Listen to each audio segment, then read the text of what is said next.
All right, it's getting busy. We got Mike Baker in studio. What's up, Mike? How you doing? All right. Thank you very much for it. Yes. Yeah, former CIA operative. That's right. Yeah. Mike Baker. What a cool gig. In demand right now, too. Oh, man. In demand, yeah. I see him all over the news. Every time there's shenanigans and hijinks going on. That's what I call these terrorist events. Shenanigans, hijinks, and chicanery. You know, that's funny because that's what we call them inside the agency, too. Yeah, shenanigans, right? Shenanigans. We have a special task force for shenanigans. Al-Qaeda's up to more hijinks. Yeah. Oh, those guys and their fun times. Yeah. Oh, boy. We're gonna give Mike Baker some one-on-one time in a little bit, but first we got to get to, it could either be Nada, Nada, or Nadia, according to Roland. It's Nada Bakos. Nada. Bakos. Nada Bakos. Hello. How you doing? Hi, Nada Bakos. Take a seat right over there next to, do you know Mike Baker? Hey. Mike Baker. He's a former CIA. He's an operative. Yeah. And think he's still in. And what a handsome devil. Yes. Well, that's why you have me on. Of course. I'm a handsome devil. Yes, it brings up the room a little bit. I look good sitting next to Jim. Right. Yeah, the two of us Everyone looks good sitting next to me. Oh, Jimmy. Nada Bakos promoting Manhunt, the inside story of the hunt for Osama bin Laden, premiering tomorrow on HBO. I get to see an advance copy of that one. Mm-hmm. Man, you realize what went into this. Oh yes, a lot of work went into this, and I think when you watch something like Zero Dark 30, it kind of condenses it. You don't really get a real appreciation for how much work went in and how many people were really involved in doing this and how long it took. That's what I think is so good about the documentary, is it really exemplifies that it takes a village to do this type of work. And Yeah. multiple agencies involved as well. How accurate was Zero Dark 30 as far as the? Because I remember in the book about the SEAL, was it No Ordinary Day or whatever, No Easy Day? They said it was a woman who was really targeting bin Laden, and everybody thinks that's such a male thing, being in the CIA. How accurate was Zero Dark 30, the process leading up to it? I left before, they got bin Laden, but from my perspective, Zero Dark 30 didn't exemplify sort of how intelligence works. It felt a little bit more like law enforcement investigation. Yeah, and a little more, action going on. It's a make movie. a movie, They right? gotta Exactly. gussy it up, because I don't think an action movie with a bunch of, kind of housewifey looking women sitting around analyzing. Well, I gotta say, You should fight back. You should right now fight back. Yeah. Oh, look, I saw the movie. I'm just saying that a movie gives you the... I am in such trouble right now. Huge. A movie gives you the impression that there's bunch these of schlumps. Bond girls walking around. And we all look like Jessica. Kind of, yeah, then they're kind of... No, you're very attractive, believe me. I'm not talking about you, per se. I was talking about some of the other women in the analyst... son of a bitch! I can't get this done. Stop before you go. Damn it! Thanks for coming, Raj, She safely. stopped you. Oh, that wasn't even a minute, and I'm She just off gave on the you the wrong ixnay. foot. Ixnay. No, I mean... Well, Hollywood pretties up everything. They do everything Yes, right. We all know exactly. that. And not all the SEALs are that hot either. There you go. Yeah. Exactly. That's all Ant's trying to say. Not Hollywood every pretties things CIA up. operative is it. Oh, look, wait. Oh, look except at Mike for Baker. Goddamn Mike Baker. GQ here. model. Damn it. Mike I Baker. know, right? Son of a He dresses You know what, GQ, too. what was really interesting, I thought, for the movie, for the film of Zero Dark 30, was that the Senate up on Capitol Hill seemed to have a hard time understanding that it's a Hollywood film as opposed to real world. Because, they got upset about the interrogation scenario where the filmmakers appeared to leave it up to the viewers' ideas as to did this work or not. Right. And, of course, the Senate had just finished putting out a 2 million-page document saying that there was absolutely nothing gained from interrogation techniques. Yeah. And so then the Senate started demanding that the CIA come up and say, what did you tell those film writers from Hollywood? Did you tell them secrets that we didn't have? But, it was, they kind of left it a little vague in the movie. How much, what do they call it? Some type of interrogation? They don't call it torture. Yes, thank you. What do they call it? Enhanced interrogation. That was Interrogation. the name of the program. Yeah. How much of that was going on, to your knowledge? You got me. But I think the misconception with that, really, the question keeps being asked, how much of that led up to finding bin Laden? Yeah. When at the end of the day, that was just a piece of the puzzle. I mean, there were so many other issues happening at the time. you're going after the people who are doing the actual operational planning, which was much more important than getting the figurehead, after 9/11 at that point. So you're stopping plots from maturing. Well, that's the interesting part of the movie also, is you assume that, all right, we're looking for bin Laden.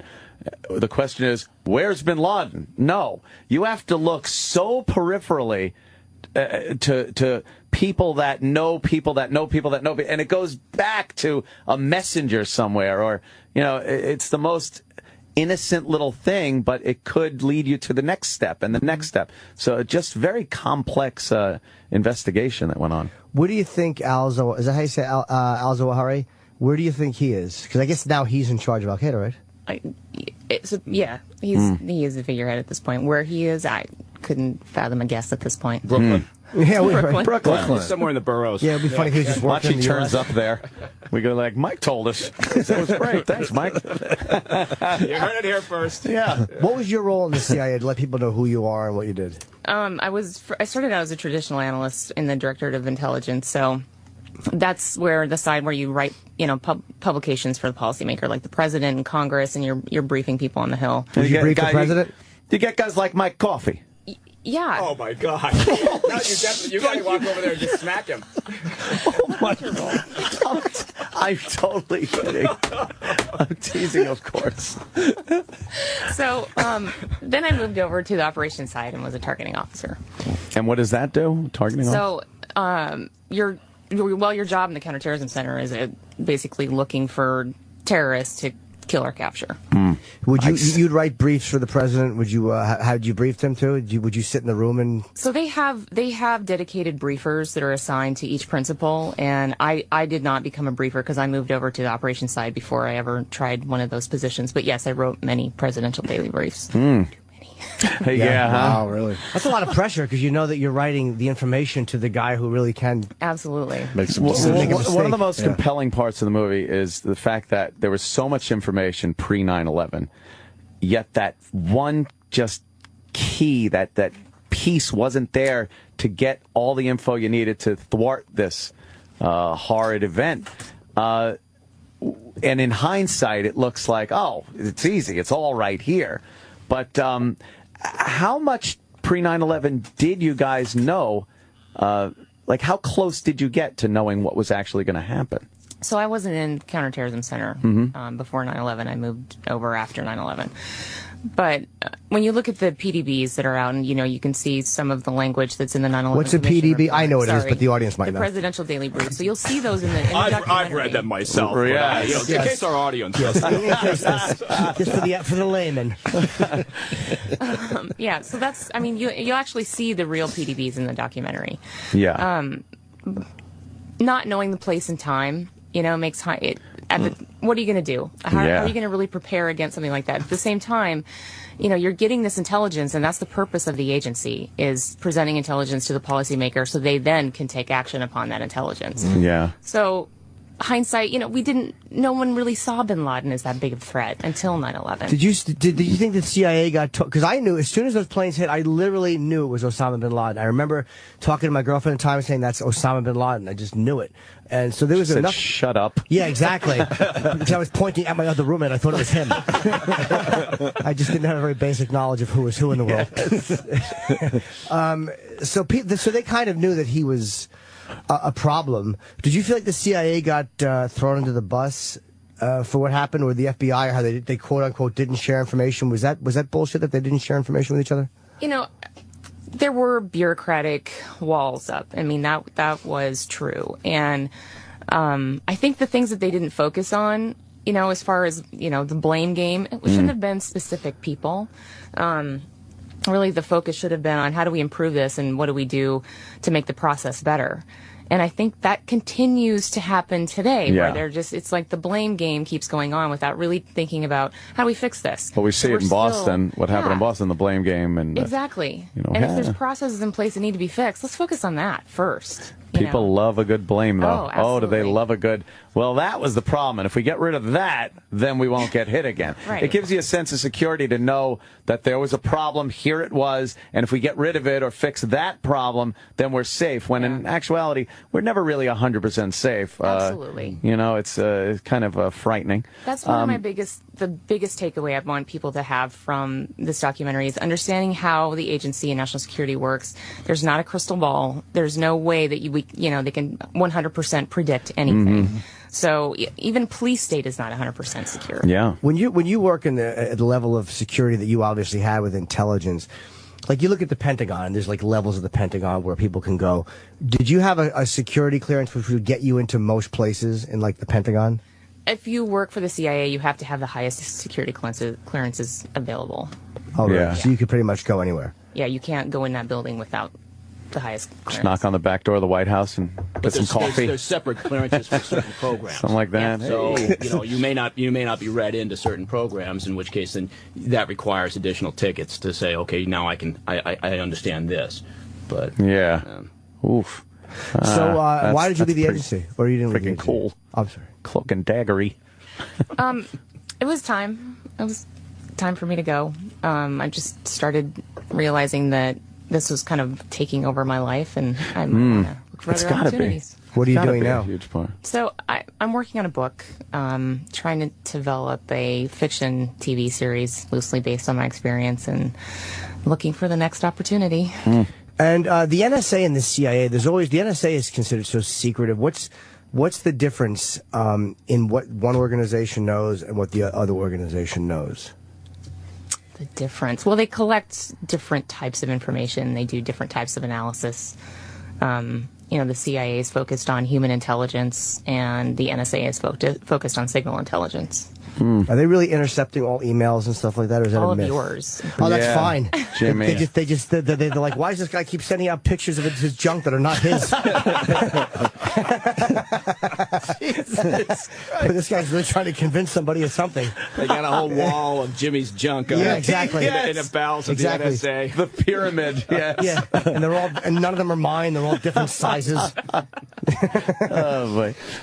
One thing also that was it was really an amazing film. I really enjoyed it. The guilt that came into play with some of these analysts that did have a lot of information, but not those key pieces to put it all together, had this horrible feeling of guilt afterwards that they, did they try hard enough? Did they dig deep enough to try to find this info? You must have spoken with these people. How are they dealing with it now over time? Did it get better? Are they still feeling that way? I think, you're getting this specific firsthand account. So everybody had a different reaction to that. Some of the analysts who were still there and the original Al-Qaeda analysts, they had a very different reaction to how things played out after 9/11. Some of them didn't feel that kind of pressure. So, I think at this point, they just stayed focused on their jobs. The people that are still there are still doing this work. Wow. Do you think women's roles, because they talk about how women make good analysts, but you typically don't think of that. Until recently, no. You don't normally think that women, are smart enough to be analysts. Is that what you're saying, Jim? No, you don't associate, whenever you see movies, you very rarely see movies where it's just, a woman poring over data who actually nails the guy. It's always, some... Or Jane Bond. Yeah, exactly. It's always some debonair fellow who figures it out. But do you think, women's role in intelligence community is kind of now being seen more accurately, that, it should be seen? Kind of. Because they do, men and women all do share the same jobs. There's women that are case officers, there's men that are analysts, who are just as good as, the woman sitting next to them. So it's all individual specific. I'm not sure it's entirely a gender issue. It's just that starting out in the counterterrorism center, most of the Al-Qaeda analysts at the time were women. They were drawn to that work. Well, let's see a woman analyze when a text comes in on your phone and she's able to decode the code that you put on your phone. Yeah. Find every text, find what Facebook page the girl is from.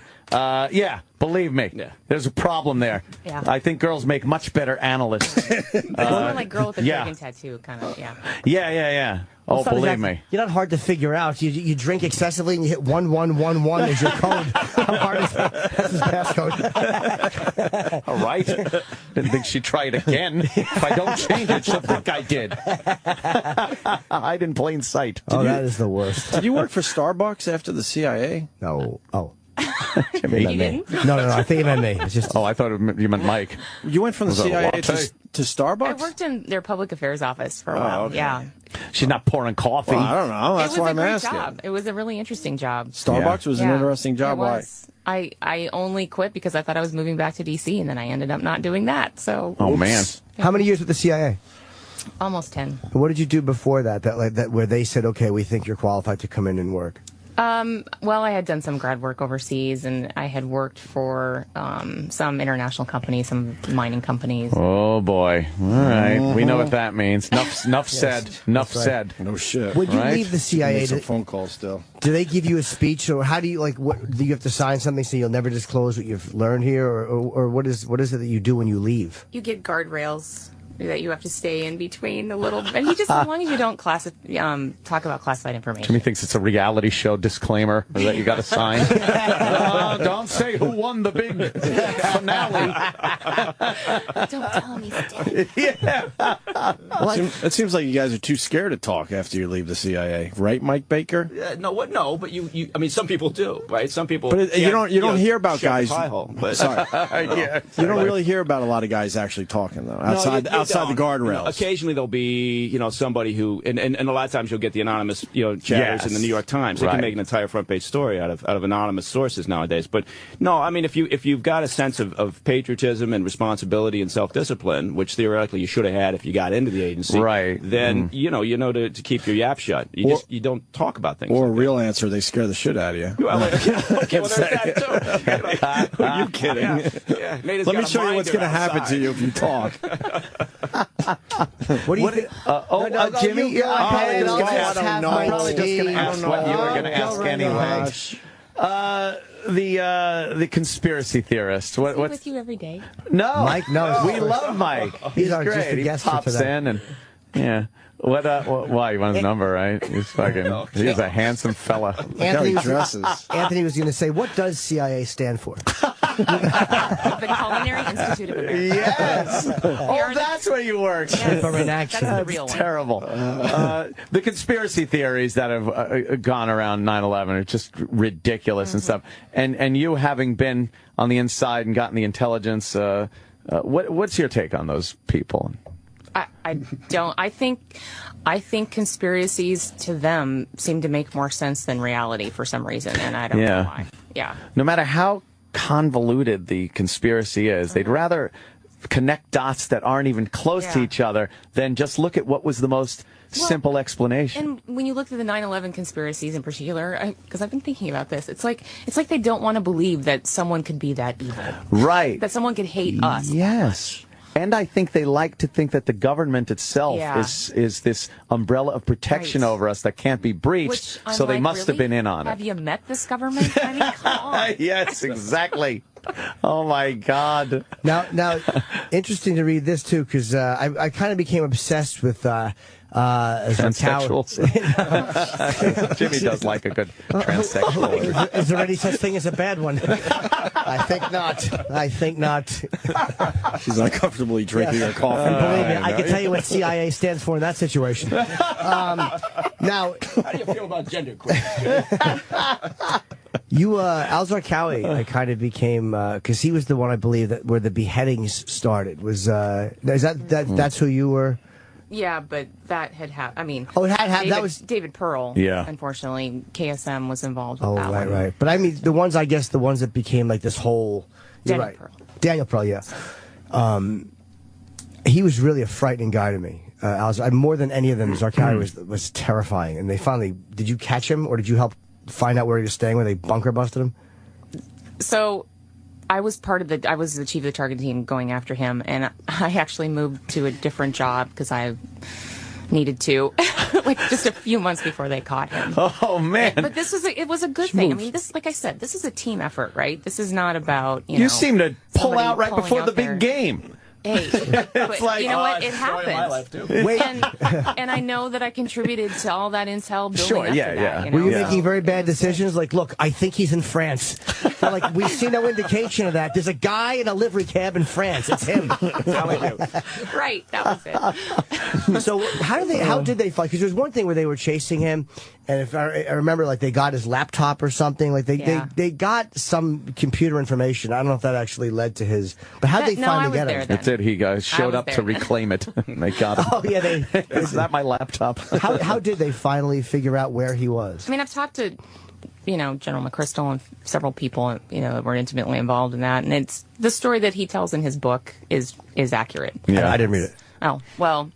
I mean, he talks about the fact that they actually had a detainee that talked a little bit about, where, who he was staying with, who his couriers were, and they were able to ID his travel. Now, those detainees, of course, it's just by, brushing their hair at night and having long talks with them, pillow fights and s'mores.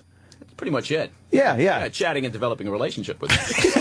I love Mike. That's what the FBI does. Yeah. They're very good at it. Relationship. We sucked at it because we wouldn't take the time to develop a relationship. Apparently, that's what they said. Just ridiculous. Great, right? Yeah. But I think was waterboarding and stuff like that? Did it help or did it not help at all? I mean, like, what's the reality of that? It helps. Mike? How could it not help? Well, I think Nada should answer that question. But I think my opinion is simply that the world's not black and white. Right.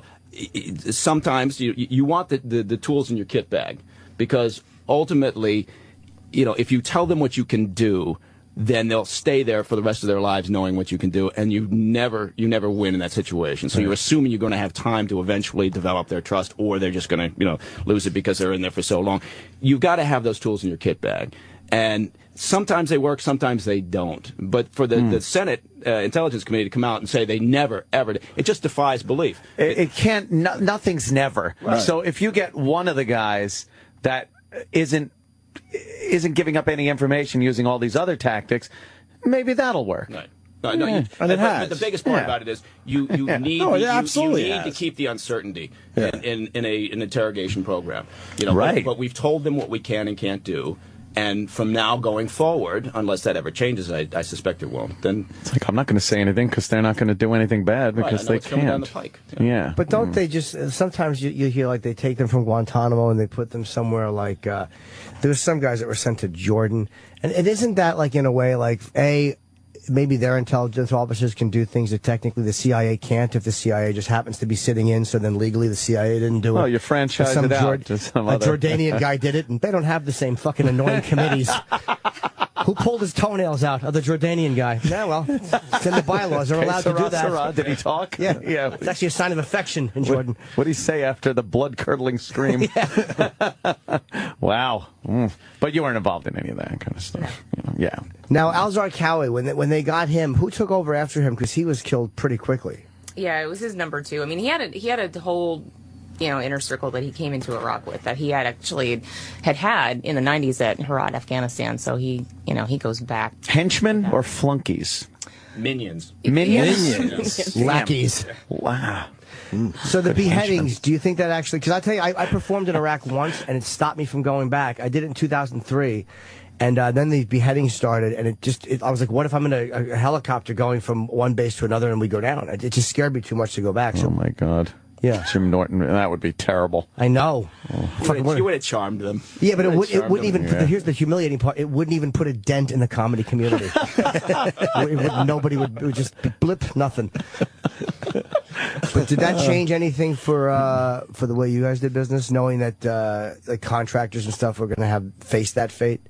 Well, all of his brutality. We certainly had plenty of incentive to find him. But yeah, I mean the beheadings. I mean, he was just such a brittle person. To go through all of that and all the hostages, and yeah, that was incredibly nerve-wracking. How long before they got Bin Laden were you out?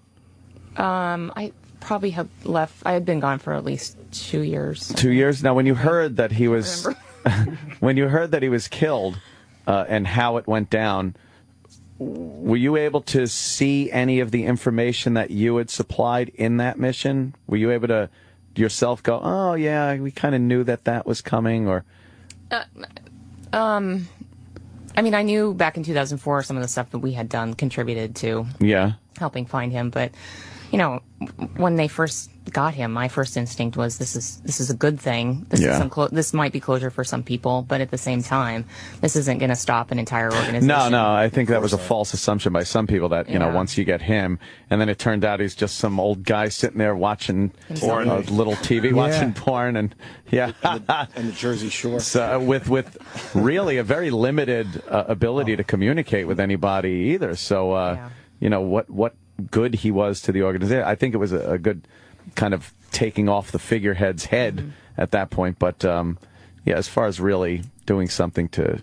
destabilize the element there, I don't know. I think, you know, getting rid of many of the core members has certainly helped destabilize Al-Qaeda. It's got to be frightening for the next guy coming up to know that the guy you're replacing was driving to fucking dinner and something that wasn't even visible or you couldn't hear it just blew his car up. That's got to be a little nerve-wracking to a guy when he, you know, or just walking out to take out the garbage or whatever it is. Frightening. So that's good. It's also a good recruiting tool because there's always constant headroom, right? Yes. So, you know, room for advancement. I know with my company, that's what people always ask. You know, is there a chance to move up? Take out the top guys. Yes, plenty of room for advancement on those recruiting posters. That's probably what they say. Hey, look at that. Were you surprised he was in Pakistan, or had you suspected that? At that point, guessing he could have been anywhere. Wow. You really had lost track of him, though, after what, Tora Bora? But I wasn't focusing specifically on bin Laden. Right, it was, my first. How close was Bush to getting him? Wasn't there one point where they said that Bush was really close in like 2001 or the end of 2002? And what happened? Why didn't that come, you know, he just got word or he got out in time, or what was it? Go ahead. I mean, you may be talking about Tora Bora. Of course, and that was an incredibly successful, you know, strategic mission to go in there and do exactly what we want to do, which was rout the Taliban and you know, try to kill as many of those responsible for 9/11 as possible, and that worked very well. But you have to understand it's like the mountains of the moon. And so, you know, people said, well, oh my God, how come you couldn't find him? He's a tall dude and he's over there and you should have gotten him. And it's the same thing with, it's the same thing with everything, right? That you right after Boston, now we've got a nation full of counterterrorism experts. And so it just happens. It's understandable because people are so emotionally invested. But and I think people can't really conceive in their head what that mountain range looks like. And you just think, well, it's a little mountain cave, and you fire a missile in and he's dead. Fly over the Rockies and look down and be like, well, a guy is somewhere in that. It gets a little complicated. But I mean, I'm from Montana, and the mountains there are intimidating. But when you're in Afghanistan, those are crazy mountains. Crazy mountains. Stop with your technical jargon. Yeah, exactly. I think he's in the crazy mountains. He's somewhere in the crazy mountains. There is a mountain range in Montana called the Crazies. Is there the Crazies? Would the presidential briefs have that official language in it? Those are some crazy mountains. What does she remember, mean? Not all Tetons are Grand Tetons. Yes, exactly. What does she mean when she says we're shit out of luck? What does that mean? Oh, my God. Did you ever make a mistake in a brief that you look back on and you say, I briefed them and we found out the information was incorrect and you had to go back and correct it? Never. Nah, there you go. When you write a product, it goes through lots of coordination. And mine typically went out to large part of CTC before it because it was touching big topics in Iraq. Yeah. Well, not even a mistake you personally made. Like when you look back, like they thought when Colin Powell was, in the UN saying that it was a uranium truck, and it turns out what was a, fucking hot dog sale. Good humor, man. Yeah. No, that's a good question. I was on the team that on the analytical side at the time, looking at evaluating Iraq's connection to 9/11 and Al Qaeda, and we didn't find one. Did the government pressure you to find a connection?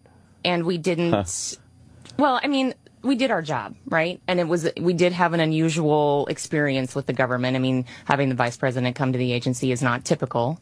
At the end of the day, we stood our ground and said, this is our objective evaluation of the fact that we don't believe Iraq has a connection to 9/11 and Al Qaeda. So it didn't change our analysis or our So the vice president came to, so Cheney came, and what did he say? Hi. How are you? I think yeah, he's a grouchy Where's bear. that connection, Nada? Be more accurate. Yeah. Did he say find a connection and then just kind of like, please find a connection? Please. What do you got there? That was the odd part about this, right? I mean, typically when you're looking at intelligence, you're building a picture based on the information that's coming in. You're not starting out with this conclusion. Exactly. So, then we're going from there and trying to figure out what every so that was unusual. Yeah. Wow. So they did they? But I mean, again, I know hindsight. Did they really believe that Iraq was involved, or was it now we're in this position we kind of have to figure out if they were? I mean, I can't speak for what the administration believed, but we told them they were not, and they knew that prior to the invasion, and our bottom line had been delivered prior to that. So the CIA had told them, and they still went in. But who cares? Yeah, but she makes a really important point, which is that the agency, people don't believe it because of all the movies and the books, but the agency is very apolitical, right? You just march on regardless of which administration's there. Right. But the problem is when that information that NATO's producing then goes into the washing machine of the intel community and over to the White House, and then it starts getting edited and shaped and shifted around, and that's when people say, well, my God, this is what they said. Well, it's not what the agency said. Right. It was shaped for their own devices. well, don't they ask for raw data? Like, because Obama's been much tougher on foreign terrorism than I thought he was going to be. Like as far as targeting people with drones, which I love. Who is it? Awalaki, the guy the American citizen that they said they shouldn't do, and he was like, we're going to kill him anyway, and they killed him. I don't know. What? I mean, there's been some good, but I don't see He as loves how he's... Predator drones. Well, he loves them. Then It's out of sight, out of mind. Then he should have sent one over to fucking Benghazi, maybe. Within those hours and hours that went by. All right, that was a bit of a blunder, thanks to fucking Hillary. Didn't really handle it. But, Well, she had nothing to do with. Oh, that's right. That paper was signed by her. Oh, whoops. Yeah, the only one that could have called that in was Obama. Yeah, We're talking about Benghazi. He's the only person that could have done that. Yeah, and he chose not to. He couldn't be bothered. But is it was a movie, right? When these guys campaign on a certain way, they campaign a certain way, and then all of a sudden they start acting a different way.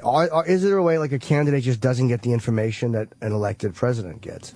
Like as the candidate, you think you would do this, and then when you're in office, you find out a lot that you just weren't privy to.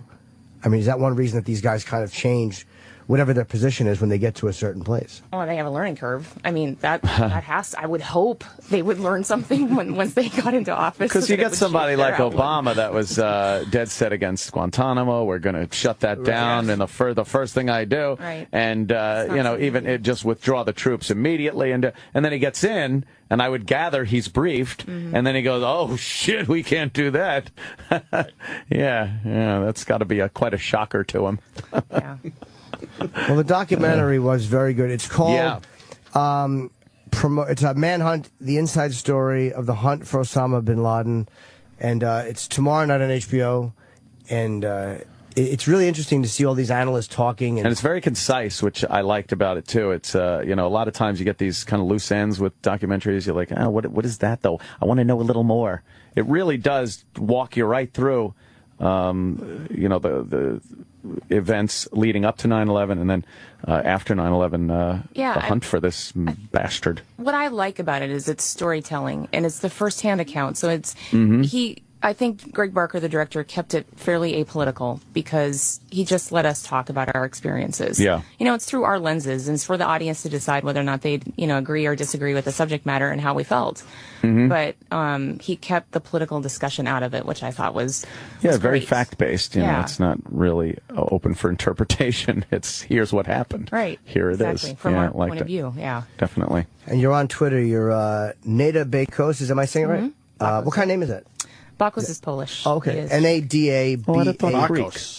I thought Greek Sounds too. a little Greek. Everyone does. I got Anytime there's a K and an O and an S, not a Bakos on. I don't know how to say it. Nadabakos. Not a Bakos. That's a cool name. It's Nada, right? Nada. Nada, not nada. Yeah. Nada means nothing. That's terrible. Well, you said that earlier. No, I didn't. Nada Bakos. Where's the Bakos? It doesn't matter. Oh, you say Bakos too many times. E-Rock gets all. Thinks he's sprinkling it on his salad. Number one. I want to say it. I want to say it properly. Nada Bakos. Yes. Yeah. Nada Bakos. Nada Bakos. Yeah. All right, let's. Very good. Thank you so much, you. and I definitely recommend the film. It's great. It's going to be on HBO when Tomorrow night. Tomorrow night. Cool. Thanks for coming in. Yeah, and we'll be back with. I want to talk to Mike about the Boston antics, hijinks, and shenanigans that went on up there, and a few other things. Stick around. Thanks, man. I guess we're back. Yeah. Well, we don't want to waste time here. We got Mike Baker in the studio. Yes. Mike, I want to dive right into the Boston situation. By the way, Nada was wrong. We do have a crystal ball at the agency. Oh, she didn't know that. Yeah, we keep it on the 7th floor. Occasionally it gets consulted. Can I ask one question? That'd be nice. Yeah. Right? Can I ask one question about the interview? Yeah. She didn't really answer anything, and she almost gave the, the appearance that she doesn't know much. Well, no, she she was nice and all, but Right, she didn't right. really offer up much of anything. What's that about, Well, Mike you know Baker? what? It's just, you know what it is? It's her way of talking about what she used to do. I guarantee you she knows a lot. She's a very, very smart person. Yeah. You know, and was in there at the outfit at a very interesting time. Sure. But, you know, some people get out and it's an awkward thing for them to talk about this thing. I'll suck all the oxygen out of the room, as long as I'm not talking about sources and methods. But, right. but there's a way that you can talk about your time in. There's a way that you can talk about what the agency does, but you're not releasing any sources and methods. She's probably not used to that aspect of it yet. It seems hard to talk about your job, and we've talked to you about it over the years, that you have like one of the coolest jobs you could ever have, and you really can't talk about what you did. Right. Occasionally you'll find that something gets declassified, an operation. Right. And then you're all in, like, and then you're all in, and then you can say, wait a stories. minute, like, I'll get a call from somebody say, did you see that somebody's talking about that? And you find out that they open their mouth about that. Oh, wow. And so then you realize, okay, but you still don't want to, jump on the bandwagon and start throwing shit out there. Yeah. So how do you brag? I mean, every guy likes to brag about whatever the fuck. So I just point to my Johnson. So that's it. But do you get together with the guys and over a barbecue in the middle of a fucking desert so no one can hear you and fucking brag a little? You know what? You don't really. You know what I mean? No. Remember that time we did that? Remember that time I pulled your ass out of that fight?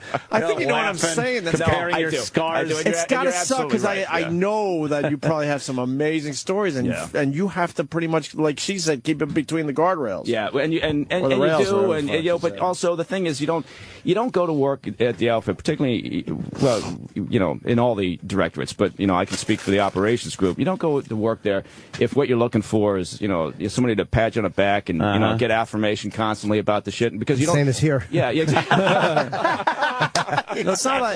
It's not that you need a pat on the back. It's just like you had a cool job and you really got to keep most of it on the wraps. Right. With that said, what's up with the Boston Marathon bombing? You think there's more people involved? Yeah, definitely. I think it's when I say that, let me qualify that. I think it's inconceivable that anybody at this point, unless they're just stupid or they're following some policy line, would say that Tamerlan, the now dead older brother, didn't receive training while he was over in Dagestan. Right. And so when I say there's other people involved, I'm not saying necessarily there's a support cell sitting in Watertown or somewhere that helped him construct these things. But what I am saying is that, look, they started to self-radicalize, right? And then because of the connections to Chechnya and Dagestan, where the mom was from, these two, if I'm a jihadist, these are exactly who I'm looking for. Just like if I'm a Chinese intel officer, I'm looking for a Chinese American to target. Right? Exactly. There shouldn't be any mystery there, because you're looking for leverage. You're looking for some touch point that you can influence them. And the jihadists for a long time now, and I'm not just talking about Al-Qaeda, but radical Islam has, for years now, have been making a very aggressive, concerted effort to reach out and influence, usually through social media and internet, and the ramblings of the psychotic imams that they've got, to influence people just like these brothers. And whether they self-radicalize then through all the work that the extremists put out there, or whether they actually then make contact like Tamerlan did, and they get training and they get some resources, it doesn't matter, because the end game is still the same. You get a terrorist who commits an act. Exactly. And now you got the guys already here that you're influencing. Right. You don't have to now go through the step, which is pretty hard these days, of importing someone to the United States. Bringing them over. They're already here. It's a lot easier to electrically connect with this person. Right. And they've done this in Europe. They've had successful attacks in England and Spain and France. They've even said that this is what they're trying to do. Yeah, they've said we need to get people that are already there. And they're also the lone saying wolf says the bombs were more complicated than we first thought. You know? Right. You don't just put this together. No, you would have to try it out a little bit and figure out some things. You know. And it's not a guarantee it's going to work on the first try. No. So they're trying to figure out where the fuck were they practicing this shit and trying it out to make sure they got everything right before they placed the bombs. Yeah, not like the pipe bomb and a planter kind of a thing. This wasn't one of those. It was pretty sophisticated as far as the electronic device. But at first the media's saying it's so easy. You can just read about it on the internet, and next thing you know, it's going to happen. Oh, that's right. Now they're starting to say there's no way. You really got to know what the fuck you're doing. The entire media now is all action Jackson, right? You know, how come you weren't on top of these guys, breaking the Constitution and doing more and surveilling them, you know, when you had no cause? That's something that the FBI has been getting kicked in the ass constantly because of this. And here's the thing that I'm amazed at. A lot of the media standing around saying, well, look, the Russians, they tried to help us. They tried to help us. Well, the Russians, you know, they've had a brutal conflict with Chechnya for years. It's a separatist issue. They don't give a shit about radical Islam. They care about the separatist issue, right, from their perspective. And Dagestan is the same way. Dagestan's got a really serious radical Islam problem, but they've got the same concerns there. So here's what the Russians have been trying to do for quite a while. They've been trying to link the separatist issue with terrorism, so that everything they do in Chechnya, they can put under the banner of a war on terror. So they can go in there and blow the shit out of the place and say, what's the war on terror? And now the White House has been completely played by Putin yet again, who, you know, the White House is now touting, well, we've got this new aggressive cooperation with Russia on the war on terror. Putin has got to be just sitting in his office jacking off happy as a clam, right? Yeah, we can now just do whatever we want with these guys with impunity. And the Russians were wiretapping this guy. I guarantee you, they gave a name and a date of birth and said, do you have anything? And I guarantee you, by that time, they already had a file because they'd been tapping him. And then he goes over to Dagestan. You don't think that the Russians were crawling up his ass the whole time he's over there? They got a massive file on what he was doing. He came back here in 2012, and of course they couldn't be bothered. Not that we expect our allies to help us out in any way, but it's the war on terror. Right. So, but meanwhile, everybody sits around and goes, well, the Russians were trying to help, and the FBI fucked up and dropped the ball. Yeah. I don't get it. I don't get it. Anyway. No one digs that deep into the story. Yeah. All they see is, well, the Russians try to help and we dropped the ball. Yeah. But God bless those Russians. Putin's always helping us out. Yeah, well, isn't he always? The kid's mother said he didn't do it. Oh, God, that woman. And now she apparently was on a terror watch list. She had to leave the country because of shoplifting. There was a phone tap. What did she shoplift? Dresses. That's it? Norton Taylor. Wow. Apparently she boosted. She went into a dressing room and boosted like six high-end dresses. You know, cut the security tags off of them and tried to walk out the door. And they got her. Yeah, she showed up for a couple of court appearances, and then the last one, I guess she just got bored and she left the country. Isn't that a coincidence, too, that the cameras on the Lord and Taylor outside of the marathon were some of the cameras used to identify these sons? See? Conspiracy theory. Little vengeance. Yeah. I think it's more karma. She robbed from Lord and Taylor. Lord and Taylor robbed her of one of her sons. If not both. Good. And what about the female DNA found on the bomb? Oh, yeah. Well, you know what? Yeah, that could be... That could be pretty much anything, right? Right. It could be a sales clerk who sold the thing. It could be...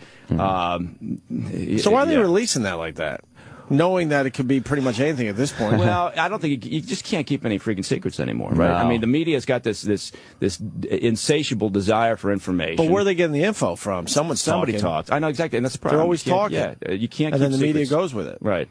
And you saw that from the very beginning. Once those explosions touched off, you know, they were constantly, misreporting information. Yes. Do you think our sources are telling us? Do you think these brothers truly thought they could have been in disguise like that, and the cameras weren't going to pick up a good shot of them? Yeah, or they didn't give a fuck. I think they probably just weren't that clever. They put hats on, and one guy had the sunglasses on. They thought that was going to be good enough. Yeah, in this day and age, it doesn't make a lot of sense when you're logical. But if you're studying and you think this shit and you're trying to figure it all out, like they're not Lex Luthor, right? To miss that piece of the puzzle seems a little strange to me. Yeah, but the problem is that in fact, you could look at all these characters and say that, frankly, whether it's the underwear bomb or whether it's the ones who have successfully carried out attacks in Europe, none of them are rocket scientists. You know, but Al Qaeda could care less, or the radical Islam could care less. They get these guys to do this, and it's not like they're worried about, well, okay, now we're going to spend a lot of time with you, Tamerlan, talking about your getaway plan. They don't give a shit whether he gets away. It doesn't matter to them. They don't mind. But didn't they not take responsibility for this, or did they, Al Qaeda? No, well, not yet. No. Why hasn't anybody? Well, why bother? Really? I mean, this is a far-reaching issue. This is not. We got ourselves in a box talking about Al Qaeda. Like that's it. There's just Al Qaeda. Right. Over and above that is radical Islam. And Al Qaeda is an element of that, and there's others with the same sort of agenda. You know, let's create a caliphate and kill all the infidels. So when we talk about Al Qaeda, we do kind of limit ourselves. There's other organizations out there. But above it all is this. You can't call it a theology, but this idea of radical Islam extremism that's out there looking to kill as many infidels as possible. Yeah, I don't understand why we need this connection with these card-carrying Al Qaeda members when if Al Qaeda and radical Islam influences these people, like these two brothers, what's the difference? It's just becomes semantics at that point. I'm sorry to interrupt you. Yes, please. Here's what it is. It's because the cowards in the government are so afraid at being misconstrued as vilifying Islam to mention that it's a Muslim or it's Islamic radical pins it to the religion. Al Qaeda pins it to an organization. It's a phony, act of cowardice. You're absolutely right. Great That's point. absolutely right. Great point. I mean, the first thing we heard from the president was don't jump to conclusions. Yeah, this could be a disgruntled tax filer. Yeah. We heard that all over MSNBC. It could be a Tea Party member because it's a tax day. It could be. Could be somebody from. I just moved to Idaho a few months ago. Yeah. Right. Could be somebody from Idaho. Idaho. That's what they were implying. It could be my grandmother dragging it with her cunt lips, but we all know it's not. We all know it is a radical Islamic member. Everyone knows. By the way, that is not an approved delivery mechanism. How many times you come across that? Yeah, you hardly ever see that. Everybody knew what it was. Yeah. Everybody knew. Don't jump. The last time I jumped to conclusions incorrectly was the fucking with the Mura building in Oklahoma City. That was the last time I was incorrect. Yeah, I was over in North Africa then. We were doing operations, and in fact, involving Bin Laden. And you remember, when that Oklahoma bombing was. Yeah. So, when you talk about, do people feel bad about what happened, because 9/11, and then you think, did you miss a piece of information? There were a lot of opportunities, to tap Bin Laden, but there was no consensus. Despite when a couple of people come out and said, "No, we just knew." Well, they're talking out of their ass, right? Right. There was no consensus. But point being is we were doing operations over in North Africa, and we got that news of the Oklahoma bombing, and our assumption immediately, was, it's got to be these guys. Wow, yeah. And then, of course, you prove them wrong and talk about a stunner. I still remember exactly where I was, who I was with, what was happening when we found out that it was Timothy McVeigh. Wow, Domestic.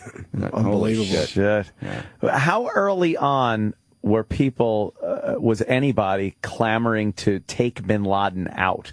Was it well before 9/11? It was there were people who would like to have done something to remove him, but there just wasn't there wasn't the political will. There wasn't but there also wasn't the understanding of.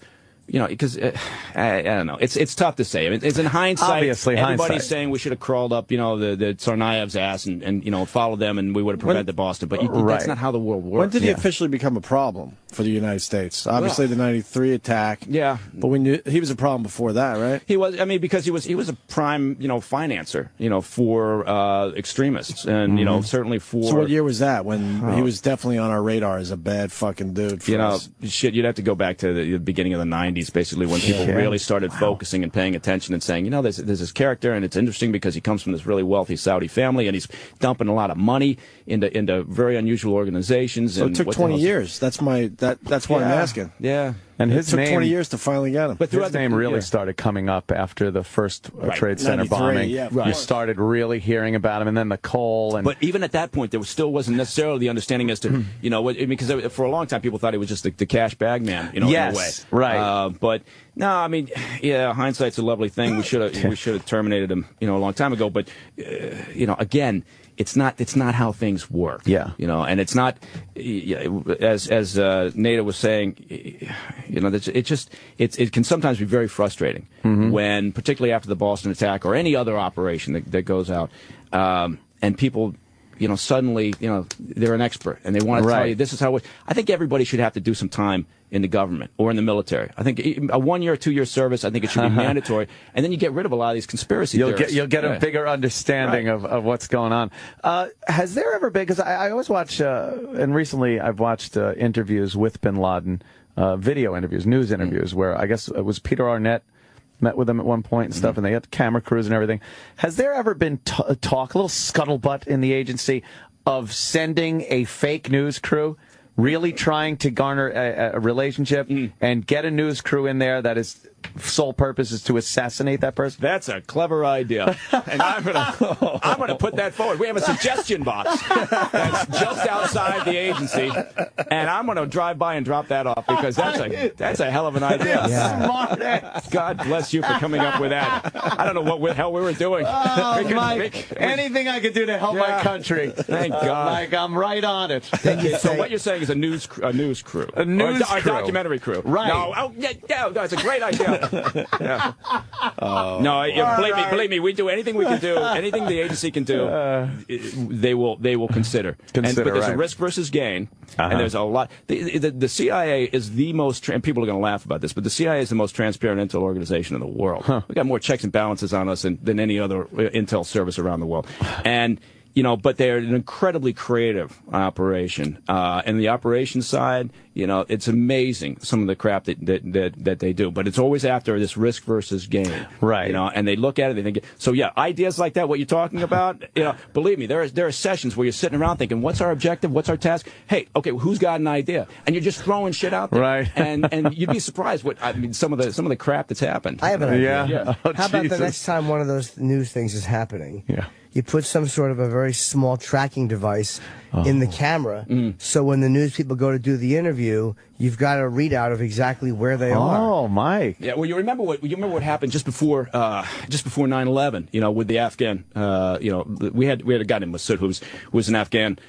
Warlord, basically. Yeah. But he was our warlord, damn it. And he was a very influential character. And essentially what happened was just prior to 9/11, Al-Qaeda blew him to hell by a camera that went to interview him. They had the explosive device in the camera. And they touched it off during the interview, and it was wow. And you look at that, and that was just prior to 9/11.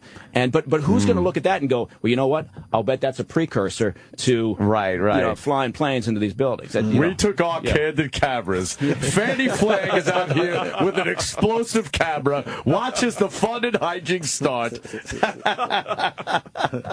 Why not just a tracking device, not one that blows up? Yeah, well, I like the one that blows up better. Yeah, the old exploding camera gag. Yeah, you can't. Some of these people you just can't kill quick enough. I hate to say that, but I don't hate to say that. Who was the guy that Israel got with a phone? They fake mugged him, and they put an exploding cell phone in, and then in Mugnia. Yeah, that's fantastic. Held it right up to his head. Yeah, that was another thing. That was fantastic because here we had Hillary Clinton was just there. It was just in Damascus in Syria, right? Talking about how she loved this Assad, he's a linchpin here to the Middle East peace process. Meanwhile, Mugnia, who was one of the worst of the worst terrorists, was basically living in public in Damascus. Yeah. And so Hillary Clinton leaves, and shortly after she leaves, Mugnia's walking out of a school function and is just blown to shit. But there was nothing from the White House saying, well, I can't believe Assad was harboring this incredibly bloodthirsty terrorist. That doesn't make any sense. No, they didn't do it. And we didn't even get a chance to talk about Syria, which is a complete mess. Yeah, I know. Yeah, Syria. And quickly, do you think there's chemical weapons being used now at this point? Yeah, I think I think they the white foam coming out of the mouth. Obama set a red line. Yeah, and let me tell you something. I got 3 little boys. The middle one, Sluggo, who's 3.5. If I give him a red line and he crosses it, I better kick his ass, right? Because otherwise, I'm done, right? I'm Sluggo's bitch for the rest of his natural-born life, and it just happens. Not his name. And so it is his name.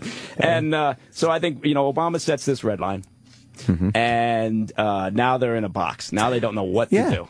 And now you're not really, they are keeping the cover on this one. They're not really talking about it. Right. Meanwhile, it's like, well, it was just a little bit of chemical weapons. Yeah. And you know what it's like saying? It's like saying if you use chemical weapons to kill your citizens, then bad things are going to happen. But if you want to kill them in any other fashion, go to town. Yeah, that's okay. So he's done this. There's all sorts of problems here. The rebel opposition, which at the outset of this whole conflict over 2 years ago was actually legitimate, has now been overrun by Al-Qaeda and extremists and others. We have no confidence that anything we do would have leverage on them. They're just looking to say, look, this is our next playground. Right. Assad's got one of the world's finest air defense systems, courtesy of Putin and the Russians. And so it's not as simple as just saying, hey, we're going to fly in there, or the Israelis are going to fly in there, we're going to take out these chemical weapons stores. It doesn't work that way. So they got a serious problem going on. And now here. the longer this goes on, also, the more bad elements get in there on the opposition side to get their little piece. Or, so if they think after this revolution there's going to be this stable country that's got another, hey, another bunch of, it's like the, situation in Egypt. Yeah, how many Christians could we kill today? Yeah. Thank God we live in America. Oh, yeah. Sounds exhausting to live anywhere else. That's why I moved to Idaho. It's you don't have any crises in How is trauma. Idaho? It's fantastic. What's good about Idaho? Oh my God! The first thing is it's as simple as pie to get your concealed carry permit. So, and then it's the fishing, the hunting, the rafting, the climbing, the skiing is insane. The people are terrific. It's Boise, which is the largest town there, is a great town, and the scenery is fabulous. So, it's what can I say? It's a great place. It's a great place. Wow. And I'm not just saying that, but you've got a huge fan base. I will say that much in Idaho. Yeah. Oh, cool. Yeah. Let's go to Idaho. We should do the show in Take Idaho. a little visit. You got a big house? Big house. Opie just invites us to do a show from Mike's house. I sold my house. Got a pool? What do you got? I sold my Pond, house in pool? Connecticut. What do you got? Yeah, pond's good for you. I will say real estate prices in Idaho are a little different than Connecticut. Yeah, I don't doubt. Yeah. Nice. It's that whole leaving your whole family behind. There's obviously better places to live, but then you got to leave the family behind, which sucks. I didn't. I moved the family with me. Oh, the whole family. I mean, there you go. I'm kidding. The extended. I do take this another way, though. What the fuck does Mike know that he's moving to Idaho? No kidding, but I didn't want to say that. All right. I think it was obvious to everybody in the room. I think well, we should I look want into this. all the listeners to come out and visit me at the compound. I'm there. All right, Mike Baker. Mike, what are we promoting? Always great what having you on. What are we promoting, though? He's got to promote his company or something. We're promoting diligence for all your intelligence and security needs. And then I'm actually working on I'm going to be one of the hosts of a new Travel Channel show. Oh, cool. We're starting filming in this month, actually. Awesome. Yeah, Good for you, man. Send you all over God's creation there. Yeah. And it's, just in the U.S. Okay. So that should be a lot of fun. But no, thanks. I never want to really promote anything while I'm here. I just the show's fantastic. It's a lot of fun having you, and also pretty insightful. So thanks, Mike Baker. Jimmy, what do you got? Well, I have a pluggeroo. I was wrong. Not this weekend. It's May 10 and 11. I will be at Wise Guys in Salt Lake City, Utah. Tremendous gig. Yeah. Tremendous. Yeah. A real Weisenheimer appearing at Wise Guys. Real wiseacre. I think, what's the name of it? Mexicali Blues is the name of the place. Mexicali Blues. Grateful Dead song. Is where me and Joe and Rotgut on May 18th will be performing. So 2 weeks from Saturday. Just follow my Twitter, Anthony Cumia on Twitter. Yeah, motherfuckers.